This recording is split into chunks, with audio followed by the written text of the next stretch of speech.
Shalom, selamat pagi sahabat berkat yang dikasihi Tuhan. Kita berjumpa kembali di pagi ini dalam perenungan singkat berkat Gepil Jemaat Via Dolorosa Makassar. Sebelum kita melakukan aktivitas kita di hari ini, kita akan membaca dan merenungkan firman Tuhan yang terambil dari 1 Korintus pasal 9 ayat 24 sampai ayat yang ke-27. Sebelumnya, mari kita berdoa mohon tuntunan Roh Kudus. Selamat pagi ya Bapa dalam kerajaan sorga. Kami bersyukur dan berterima kasih untuk hari baru yang Kau karuniakan dalam kehidupan kami. Ketika Tuhan mengizinkan kami menikmati hari ini, kami tahu ada begitu banyak rencana dan maksud Tuhan dalam kehidupan kami. Karena itu ya Tuhan, sebelum memulai aktivitas kami di hari ini, kami mohon perlindungan-Mu, kami mohon tuntunan-Mu melalui firman-Mu yang akan kami baca dan renungkan bersama. Berikan kami Roh Kudus-Mu yang akan memberikan kami pengertian untuk memahami firman-Mu, dan dengan sukacita kami mampu melakukannya dalam kehidupan kami. Dalam nama Tuhan Yesus firman yang hidup kami berdoa. Amin. 1 Korintus pasal 9 ayat 24 sampai ayat yang ke-27 yang berbunyi demikian. Tidak tahukah kamu bahwa dalam gelanggang pertandingan semua peserta turut berlari, tetapi bahwa hanya satu orang saja yang mendapat hadiah? Karena itu larilah begitu rupa sehingga kamu memperolehnya. Tiap-tiap orang yang turut mengambil bagian dalam pertandingan menguasai dirinya dalam segala hal. Mereka berbuat demikian untuk memperoleh suatu mahkota yang fana, tetapi kita untuk memperoleh suatu mahkota yang abadi.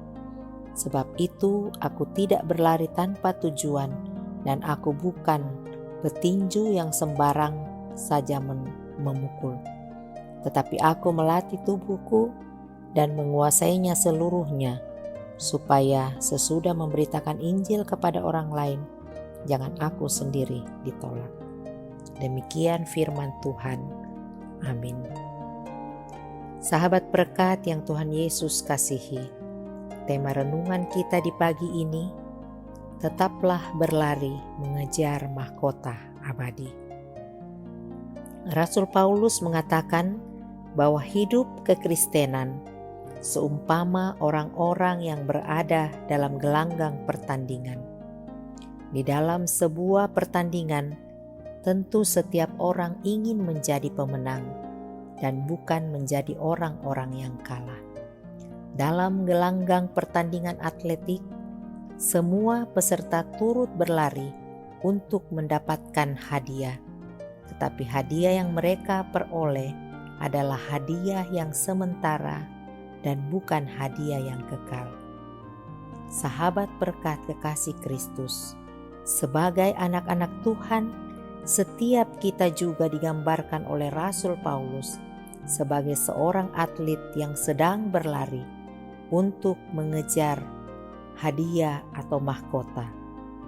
Dan hadiah yang kita kejar adalah bukan hadiah yang fana, tetapi hadiah atau mahkota yang kekal.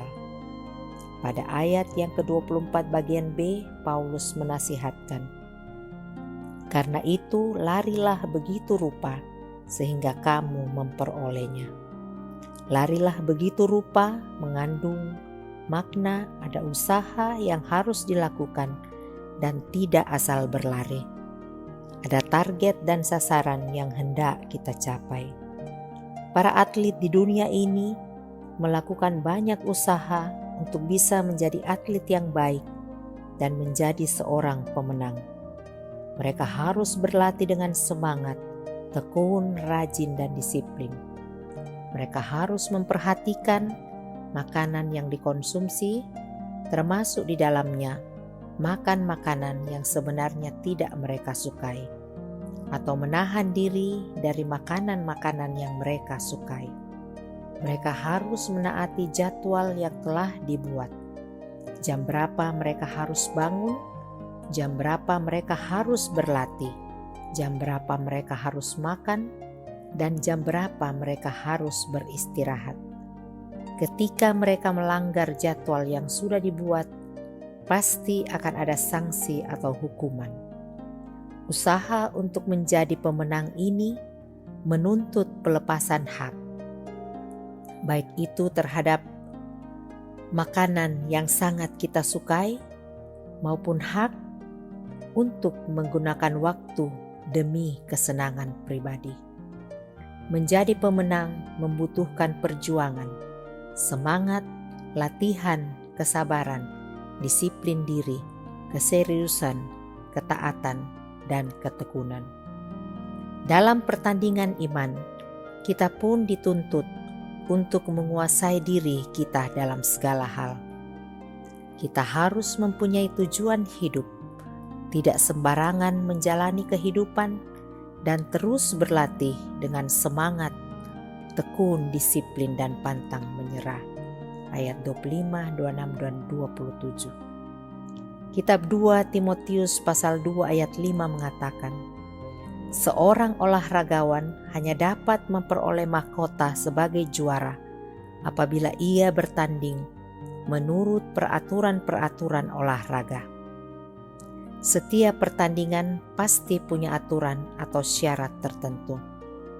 Seperti ketika panitia hari raya gerejawi mengadakan perlombaan menghias telur dan TikTok rohani.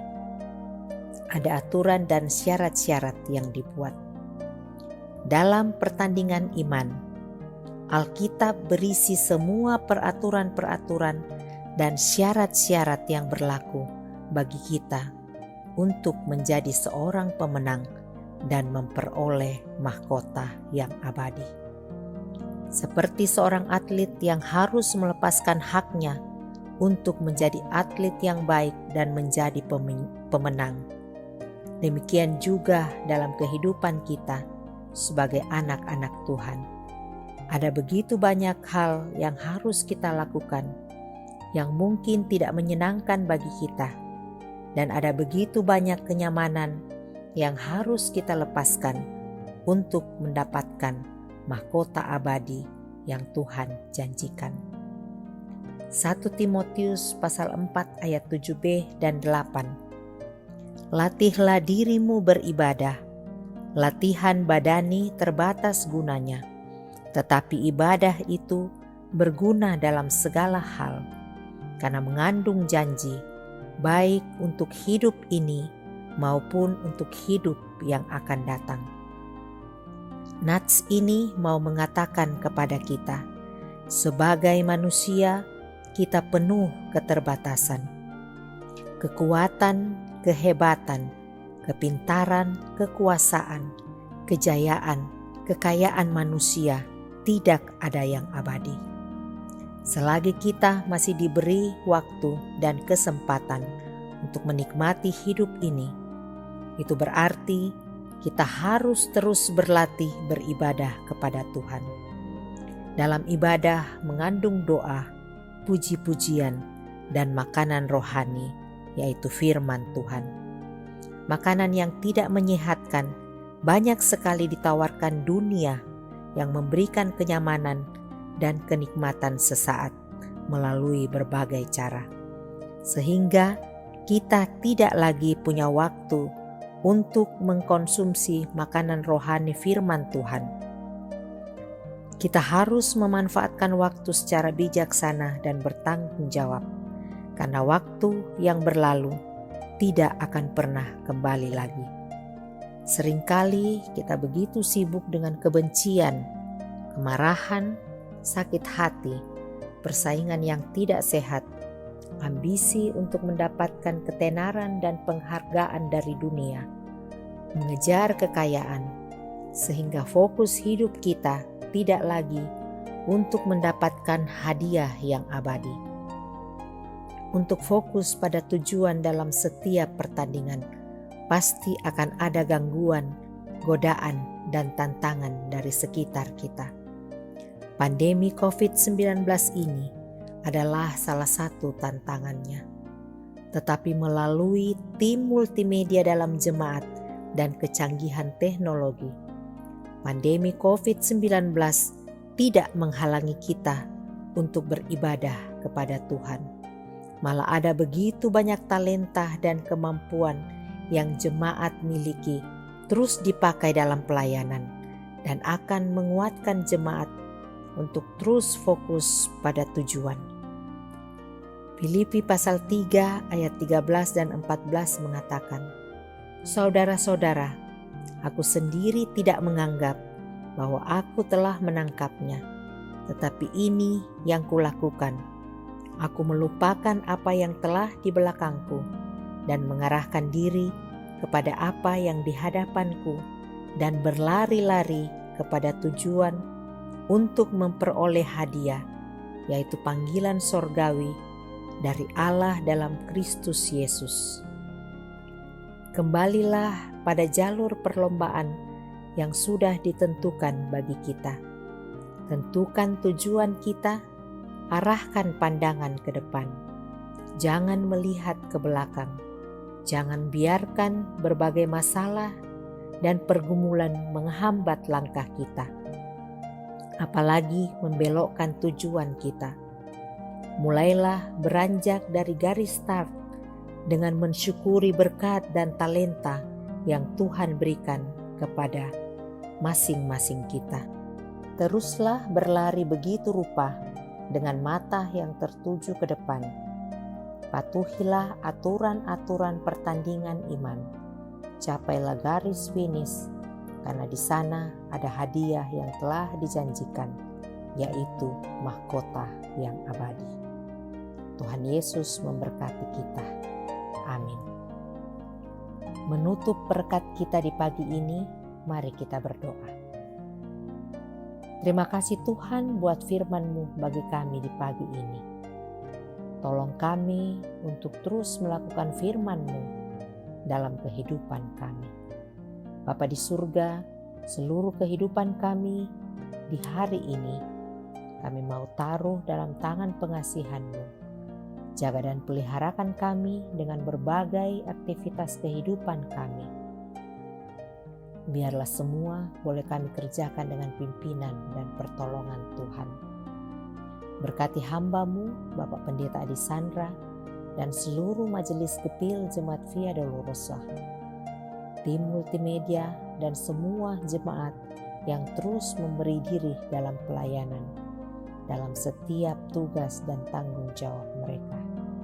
Berkati bangsa, negara, dan pemerintah kami, sehingga mampu mengambil kebijakan yang terbaik dalam penanganan pandemi COVID-19 ini. Berkati para medis dan semua yang terlibat dalam penanganan COVID-19 ini. Berkati umat-Mu yang ada dalam penderitaan dan membutuhkan pertolongan-Mu karena berbagai-bagai masalah dan pergumulan dalam kehidupan mereka. Ini doa permohonan kami di pagi ini. Ampunkan dosa dan salah kami. Dalam nama Tuhan Yesus, kami sudah berdoa. Amin. Demikianlah berkat kita di pagi ini. Tetaplah patuhi protokol kesehatan. Salam sehat selalu. Selamat pagi. Selamat beraktivitas. Tuhan Yesus memberkati kita. Amin.